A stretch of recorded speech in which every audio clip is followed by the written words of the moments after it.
What if you had been hired to be Tiger Woods' golf swing coach? How would you handle that? What would you do to make sure that you were giving Tiger the best information possible? Let's tee it up.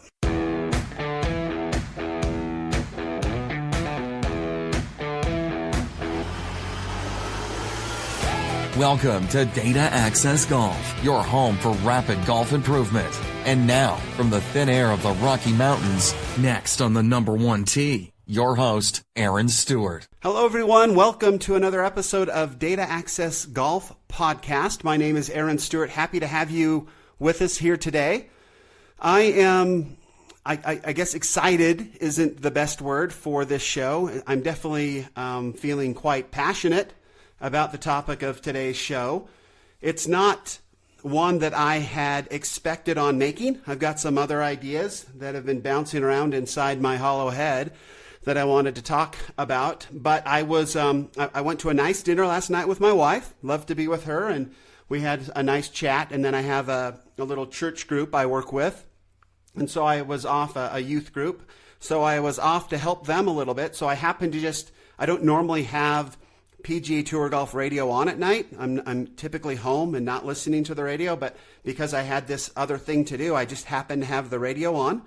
And I was listening, nearest I can tell, I was listening to Golf U.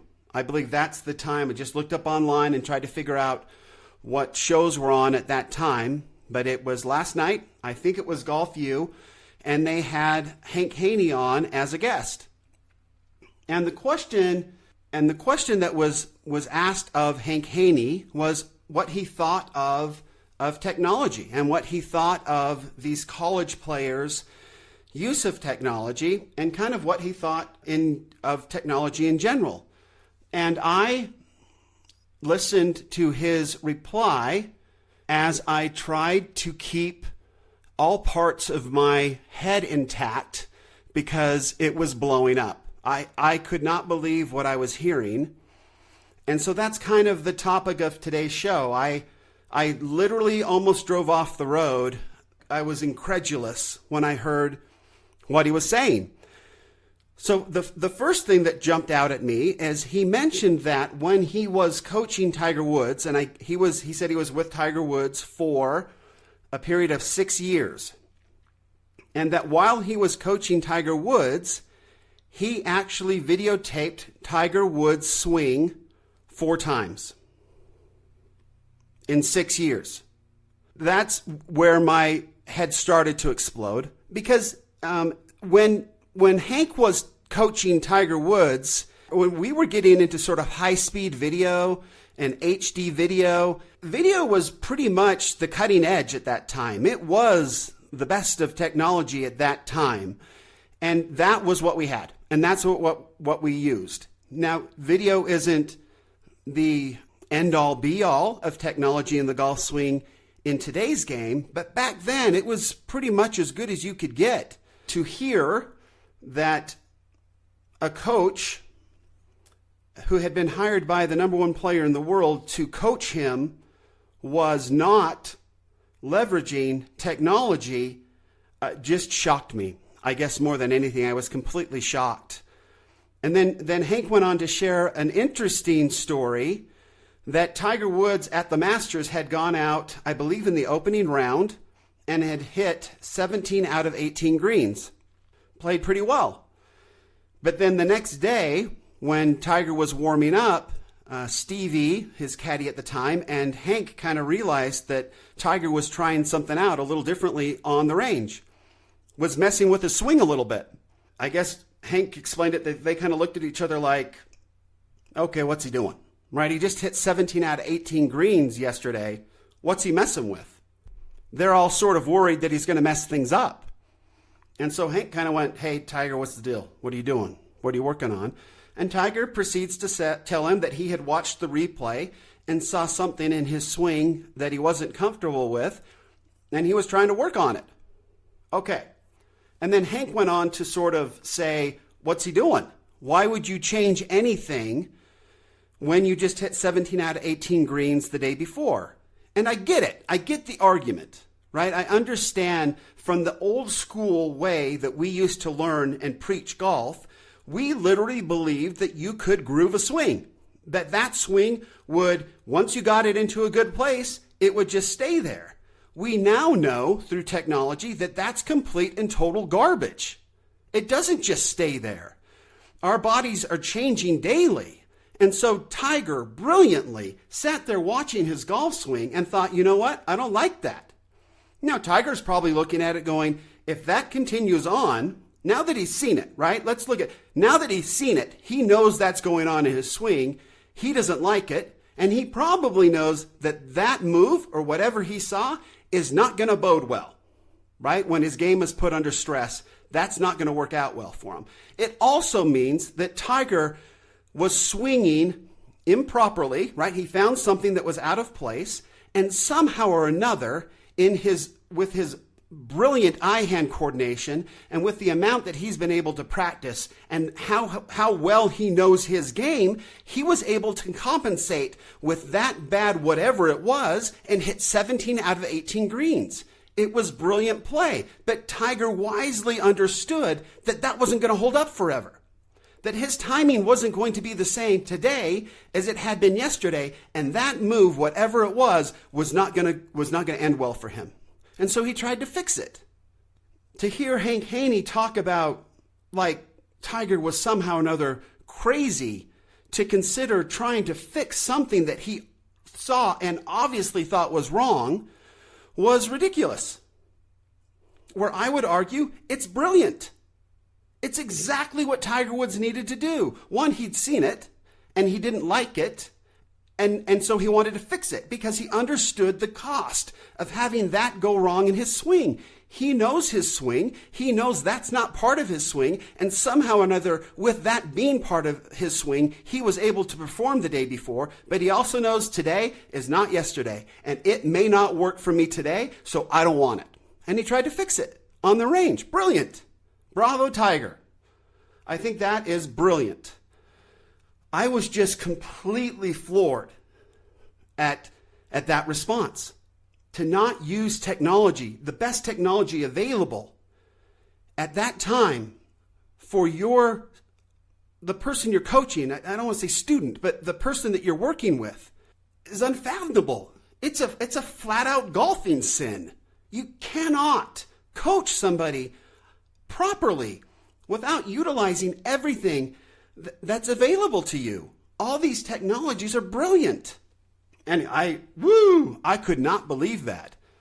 And then Hank went on to say something about he had been talking to David Ledbetter. Apparently they had some kind of discussion. The back and forth was, can any of the new era coaches, right, the young coaches now, coach without TrackMan? And they kind of laughed and said, no, they can't coach without TrackMan. And I say, thank heavens that they can't coach without TrackMan, that they are reliant on technology, that they are committed to providing the folks they're working with the best possible information to help them get better. You have to know where you're coming from. It reminded me of an experience that we had with a good friend of ours who had a very unique golf swing.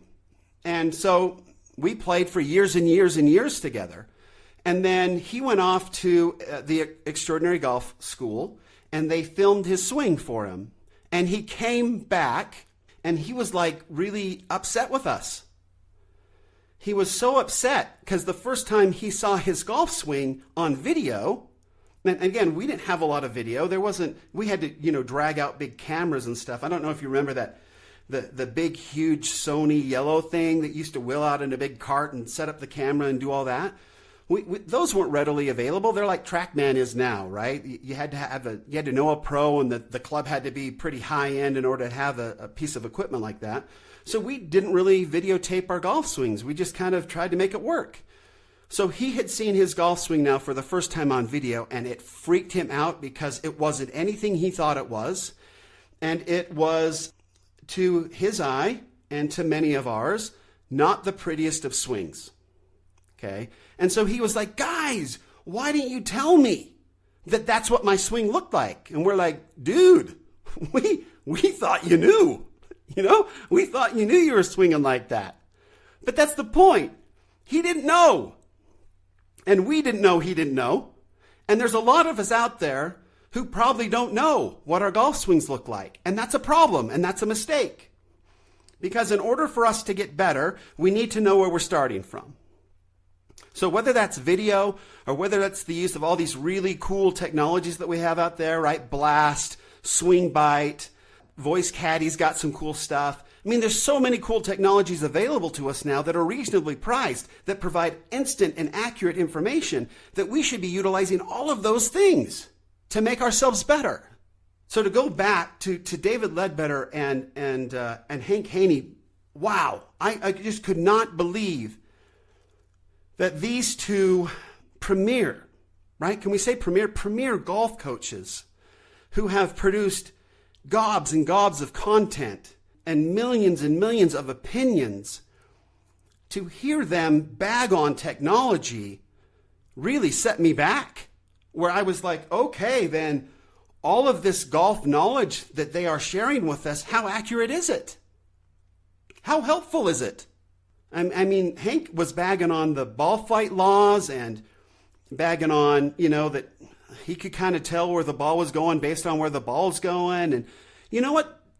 No, you couldn't. Look, all you guys were teaching us wrong all these years. You used to tell us to hit a cut, we would open up our stance and point the club where we wanted the ball to end, right at the target. That is not the right way to hit that shot. It's absolutely the wrong way to hit that shot. The club should be pointed down the toe line so the ball starts there with an over-the-top swing, so you put a little shape on the ball to move it left to right. But that's not how we were taught. We were taught exactly the wrong way. So don't tell me that somehow or another you guys figured it all out and were teaching us accurately all this time, because it's a flat-out lie. You weren't. You didn't know. Your eyes weren't good enough to pick it all up. And technology now shows just how wrong we all have been, and just how poor all of this information has been all these years. Technology has shone a light on golf coaching and has blown it up.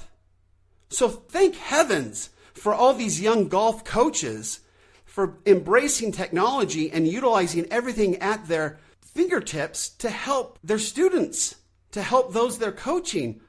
Thank heavens that that's the new generation, because golf coaching and golf instruction from this point forward is going to leap by leaps and bounds as long as we continue to utilize technology to help us understand. And again, I know that I'm kind of a data guy and love the numbers, but it's just because truth is just truth. Science is just an ugly private investigator trying to figure out what truth is, but it doesn't change the truth. But when we get technology that does a better job of identifying the truth, and we start utilizing that technology and that information, then we can improve, because truth doesn't change. Truth is truth. It's immovable. So when we understand the truth of our golf swings, what's really happening, and we get accurate feedback on what's really happening, then we can really work on stuff that's really happening, and then we can really get better. Oh, mercy. I have not felt well. I appreciate everybody. I am not laying on a couch, but I probably should be. I appreciate the opportunity to just sort of vent this out there and get it off my chest, because unbelievable to me that this would go on. Please, if you are looking for a golf coach and they take you out to the range and they put their hands in their pockets with no video, no technology, nothing strapped to your club, no TrackMan, no nothing, and they ask you to swing, and they say anything more than you look like you're a little over the top, or it looks like you're coming a little bit from the inside, if they say anything more than that, just walk away, because that's literally all they can see. The swing is over so quickly. And forget them being able to figure out if your weight's shifting. I mean, there's very few things that you can pick up with the naked eye that are accurate. And we've got hundreds of years of data to back that up, because golf instruction has been off for a long time. And now this really, really helps us understand that phrase, digging it out of the dirt, right? That Lee Trevino and some of the old pros always talked about. Because here are these magnificent players, wonderfully skilled players who have great command of the golf ball and their game, playing with what we know now to be unbelievably inferior technology as far as clubs and balls and everything goes, to become just masterful at their craft by practicing to literally overcome bad coaching, right? They were hitting cuts and draws and hooks and slices and working the ball towards targets when they were being taught how to set up to hit those shots improperly. Which means what? It means they did it so often that they learned what their body had to feel like, where they had to position their body to hit certain shots. And all of that experience had to overcome the bad coaching and advice they were getting from people that didn't know any better because they didn't have the technology to show them what the truth was. That's the bottom line. So brilliant, the Lee Trevinos and the Jack Nicklaus and the Arnold Palmer and the Gary Players and all these guys that were so magnificent, the Billy Caspers, the Johnny Millers, even Tiger Woods became magnificent. Phil Mickelson, all these guys, they were trained without the benefit of really accurate feedback and became magnificent, masterful, giants in their sport. And credit to them for overcoming the bad information we were all being fed. Not because the coaches are bad people, just because we didn't have the ability to look at something that lasted a second and accurately diagnose what was going on. So I am so grateful. Again, I know Thanksgiving was a few days ago, but I am so grateful for technology. Please embrace technology in your golf game. Whether you're being fit for new clubs, embrace the technology. It just will fit your clubs to you far better. And then when your swing gets better, go back and get them adjusted. Don't change your swing, your good swing, to make it work with equipment that doesn't fit anymore because your golf swing's better. Go get it refit. Adjust it. Use technology in your golf game. The Swing Bite is a wonderful piece of equipment for full swing training. The Blast is awesome for putting, and I know that they've got a version for full swing training. There's so many great technologies out there that are affordable and wonderful, kind of difficult to get to learn how to use, and we're going to go over all of these in review and kind of talk about how to utilize them in your golf game. I'm a big fan of Swing Bite. I use it all the time. Please embrace technology.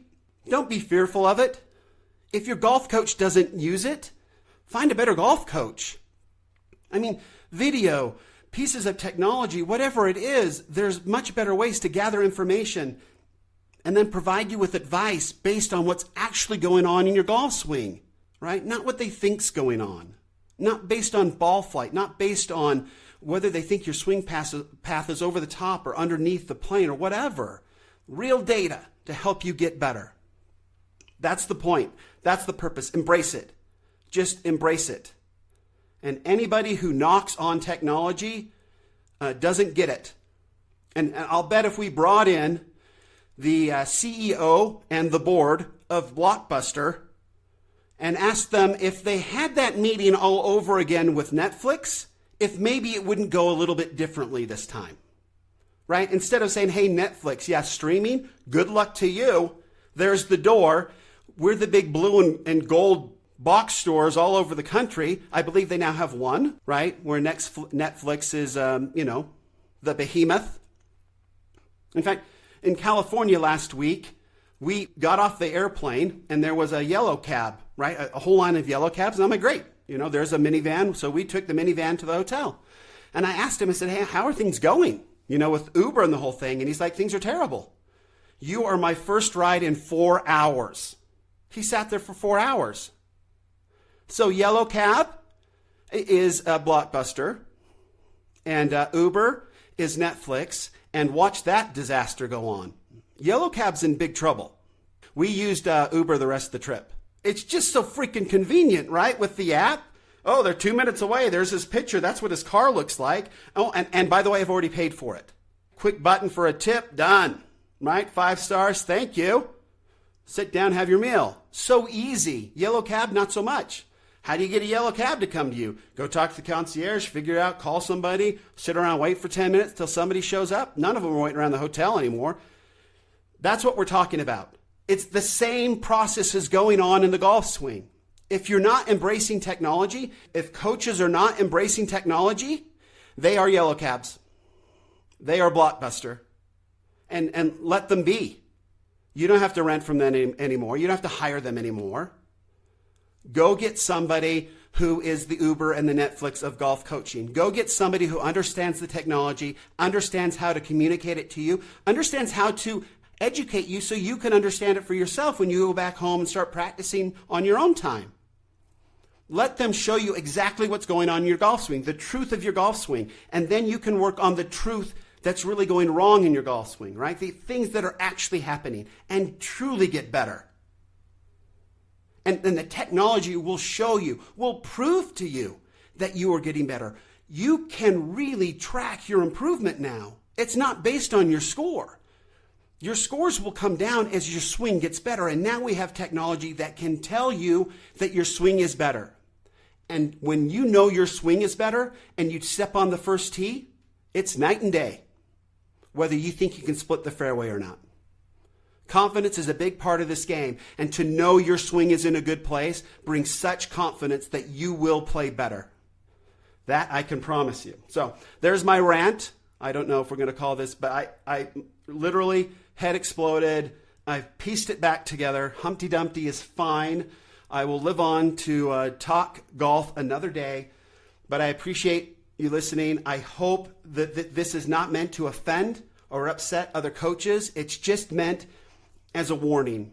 Technology is coming. There's nothing you can do about it. And there is no point in pretending that it isn't better than the way we used to do it. So please stop it. Please join us, if you will, in the modern world of golf coaching. Anyway, Aaron Stewart, done for the day. Remember, better data always means more confidence in your golf swing and better golf. Thanks.